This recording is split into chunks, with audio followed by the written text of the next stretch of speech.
So the long-awaited map update to FortNite's Battle Royale game mode has finally dropped, and along with that came some major changes, improvements, and overall fixes to both the Battle Royale and the Save the World player versus enemy experience. Of course, that's something you gotta pay for, but whether if you guys have just the Battle Royale game mode or if you've dropped the basic $40 to invest inside of the player versus enemy experience, doesn't really matter, as we're gonna be going over both here today. Now, before we get started, I do want to mention that all of these sources, or the source that I'm using in this particular video, is linked down in the description, so in case you guys want to read up on the update yourself, by all means, feel free to check it out down below. But let's kick this off with the winter event wrap-up. Inside of the Battle Royale mode, all of the Christmas themed event items have either been replaced or removed. The airbus is no longer a giant Santa, all of the Christmas trees have been removed, and the snowball grenade launcher has been replaced with the regular grenade launcher. Now, this is strictly inside of the Battle Royale game mode. For the Save the World, the winter themed event is actually going live for another week. It ends January 24th, so in case you guys are grinding out for a particular character or a certain weapon or whatever it is, you have another week to invest your time into acquiring whatever it is you're after. But something else I wanted to mention in regards to the snowball grenade launcher, the grenade launcher that's replacing it, Epic Games has actually increased the size of the grenade loot that you come across, hence increasing the amount of rockets that you're coming across for your grenade launcher. They don't exactly say by how many, they just say that they're slightly increasing the amount.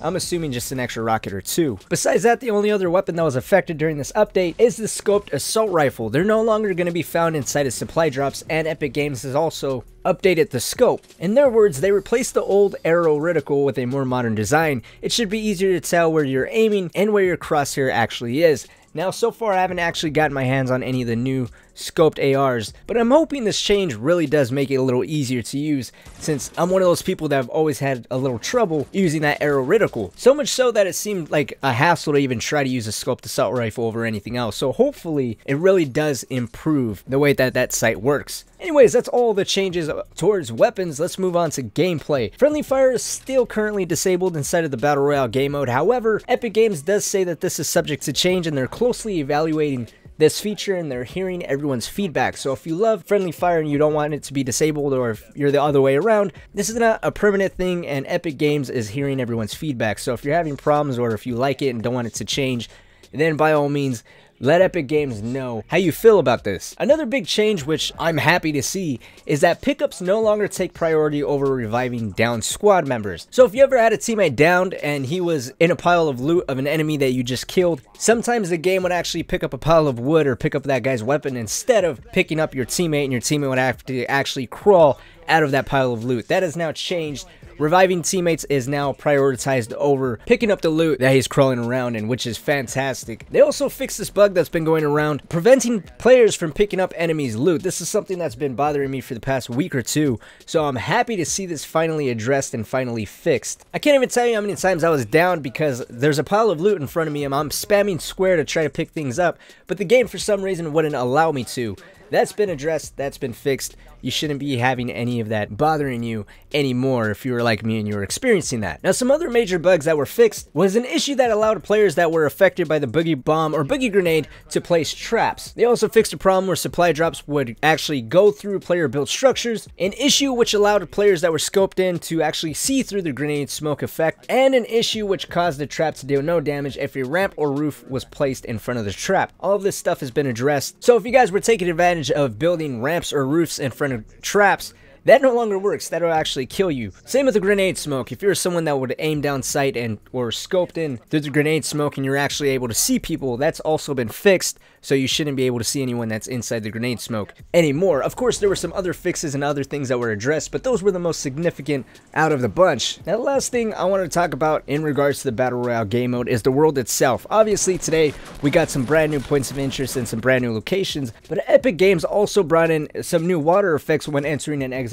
water. I believe this was actually existed in the Save the World player versus enemy experience, and they just basically carried that over into the Battle Royale aspect of Fortnite, which is nice. You know, it's nice to solidify the entire game and create it as one package, considering the Battle Royale thing wasn't even part of the initial Fortnite release. They also added in some improved physics to the grass and foliage moving around as if a player was to walk through it. They added some ammo boxes into Dusty Depot, and they increased the amount of steel that you harvest from shipping containers, which is nice. It's not a significant difference, but any little bit does make a huge difference when you're harvesting steel. Anyways, that's going to wrap it up for the Battle Royale portion of this video. If you guys want to learn a little bit more about the changes and fixes that came to Fortnite, then again, the link to that is down in the description. But let's move on to some of the changes that we've seen, or that we're seeing inside of the Save the World player versus enemy experience. Now, there really were no significant changes in this game mode. All of them are really trivial and small. They just fixed a few typos in the skill trees, and they addressed a couple scaling problems in regards to hero ability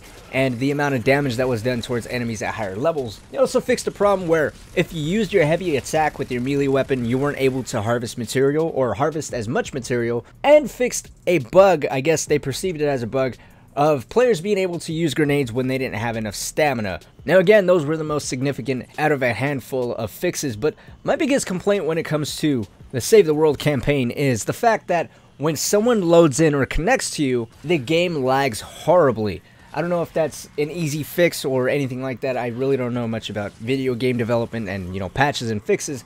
But that's something that is really bad. If someone tries to connect to your game, everyone who's currently in that game lags horribly. At least on the PlayStation 4, that's the way it is. And besides that, recently I've also been having this little issue where when someone connects and the game lags horribly like that, my controls will sometimes glitch out. Or in the past couple games, my entire inventory would glitch out and I can't craft anything or drop weapons or anything like that. Now I know the whole Save the World campaign is still early access and still has bugs and glitches, but these ones have been pretty significant for me lately.